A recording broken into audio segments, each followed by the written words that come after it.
Hello dear students, welcome to my YouTube channel concept of future study में आपका सभी का स्वागत है। तो कल हम लोग जो है सेट 1 का 1 और 2 नंबर क्वेश्चन देखे थे। आज हम लोग सेट 1 का 3 नंबर से लेकर 6 नंबर तक का क्वेश्चन का सॉल्यूशन देखेंगे। 3 नंबर क्वेश्चन जो है 3 नंबर क्वेश्चन में यहाँ बोला गया है right the types of stress, मतलब स्ट्रेस का क्या टाइप है। तो जैसा कि हम लोग जानते हैं स्ट्रेस को हम लोग डिफाइन किए हैं। स्ट्रेस का फार्मूला होता है फोर्स बाय एरिया। तो स्ट्रेस का फार्मूला होता है फोर्स बाय एरिया। तो फोर्स बाय एरिया के बेसिस पर स्ट्रेस का डिफरेंट टाइप्स इस तरह से। तो डिफरेंट टाइप्स ऑफ स्ट्रेस को निम्न तरीके से बांटा गया। सबसे पहला नंबर स्ट्रेस है, सबसे पहला नंबर स्ट्रेस है नॉर्मल स्ट्रेस। नॉर्मल स्ट्रेस को भी 2 कैटेगरी में बांटा गया है। पहला नंबर है लॉन्गिट्यूडनल स्ट्रेस।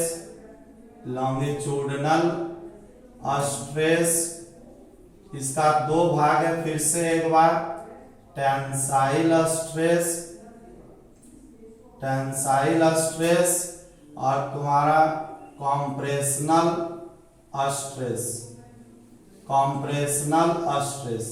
तो नॉर्मल का पहला भाग लॉन्गिट्यूडनल स्ट्रेस है और लॉन्गिट्यूडनल में भी 2 भाग है, टेंसाइल स्ट्रेस और कॉम्प्रेशनल स्ट्रेस। इसका दूसरा भाग है बल्क स्ट्रेस का ही दूसरा नाम है वॉल्यूम स्ट्रेस, ही इसी का नाम है। इसका दूसरा नंबर टाइप जो है 2 मेन कैटेगरी है, एक नॉर्मल स्ट्रेस है और दूसरा नंबर स्ट्रेस है शियरिंग स्ट्रेस का ही दूसरा नाम जो है टेंजेंशियल स्ट्रेस है। तो हम लोगों को अगर एग्जाम में पूछा जाएगा कि टाइप ऑफ स्ट्रेस क्या है, अगर टाइम कम रहे तो हम लोग सिंपली लिख देंगे नॉर्मल स्ट्रेस और शियरिंग स्ट्रेस। ठीक है।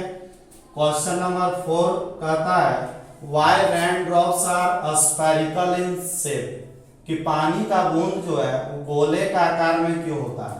तो जैसा कि हम लोग जानते हैं सरफेस टेंशन के बारे में पढ़े थे कि सरफेस टेंशन जो है लिक्विड का वह प्रॉपर्टी होता है जिसके कारण वो अपने सरफेस एरिया को मिनिमाइज करना चाहता है, सरफेस एरिया को कम करना चाहता है। तो सरफेस टेंशन का हल्का सा डिफाइन भी बता दे रहे हैं कि सरफेस टेंशन है क्या। Surface tension is the property of liquid of free surface due to which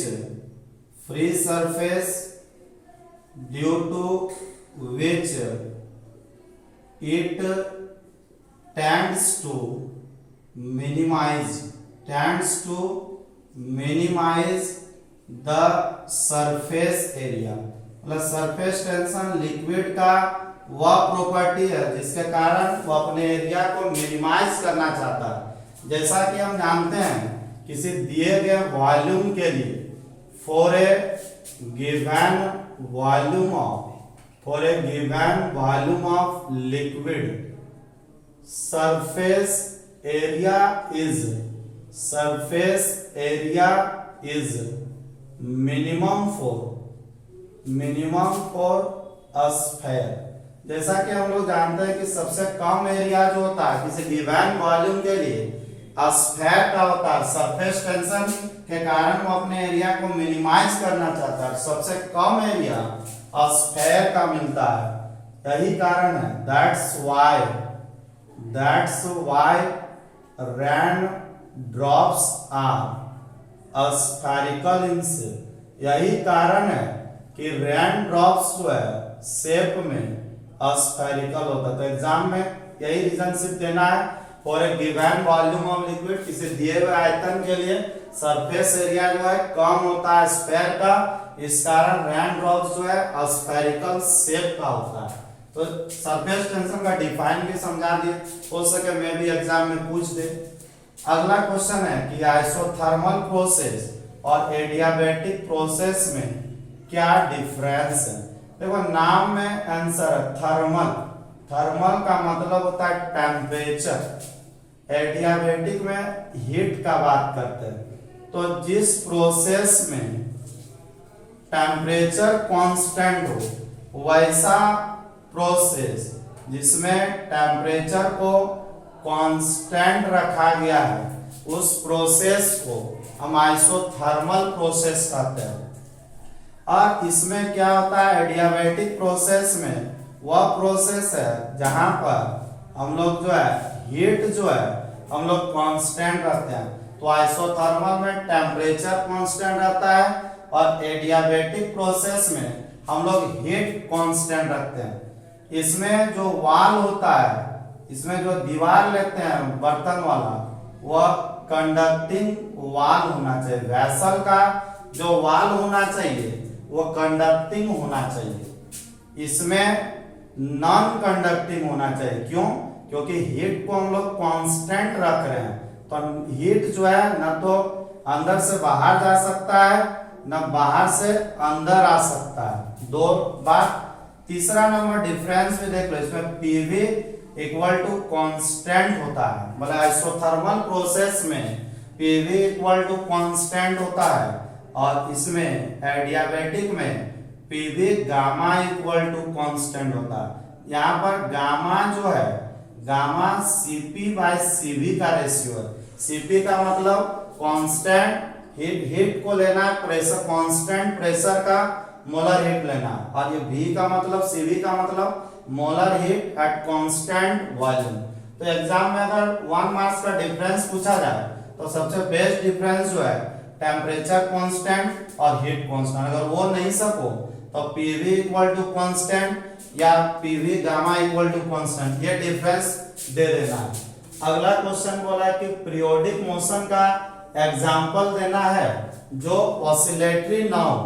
periodic motion किसको कहते हैं? वैसा मोशन जिसमें बॉडी जो है अपने रिपीट करता है अपने मोशन को, वो भी रेगुलर इंटरवल ऑफ टाइम में। जैसे अर्थ सन के चारों ओर रेगुलर इंटरवल ऑफ टाइम में रिपीट करता है अपना मोशन को। और ऑसिलेटरी मोशन क्या होता है? अपना मीन पोजीशन के अबाउट ऑसिलेट करता है, मीन पोजीशन के अबाउट ऑसिलेट करता है। तो इसका सबसे बेस्ट एग्जांपल है revolution, revolution of earth, revolution of earth around sun. मतलब सूर्य के चारों ओर पृथ्वी का जो गति होता है वो पीरियोडिक मोशन का एग्जांपल तो होता है, लेकिन ऑसिलेटरी मोशन का एग्जांपल नहीं हो सकता है।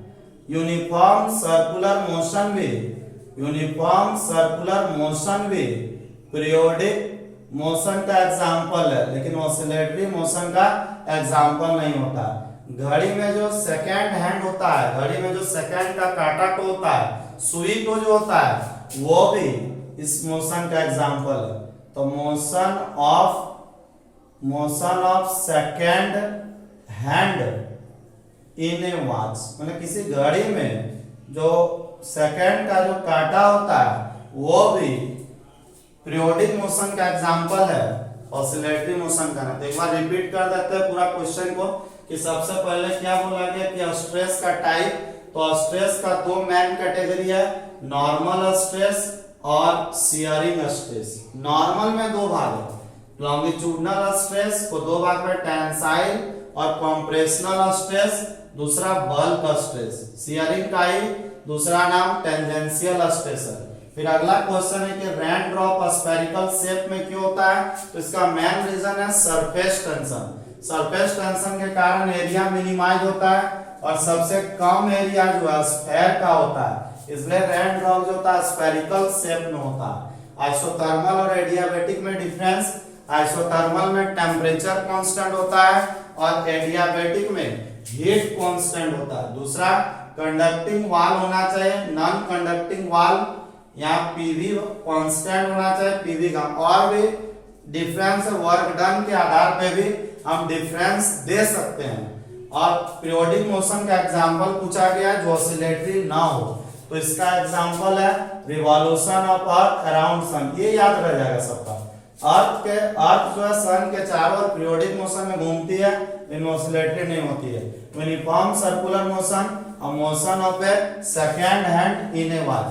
अगर वीडियो जो है अगर आपको अच्छी लगी हो तो जरूर से जरूर अपने मित्रों को शेयर करें, लाइक करें, फॉरवर्ड करें। तो ये इस तरह का पोस्ट जो इस तरह का वीडियो और प्राप्त करना चाहते हैं तो चैनल को जरूर से जरूर सब्सक्राइब कर ले। धन्यवाद।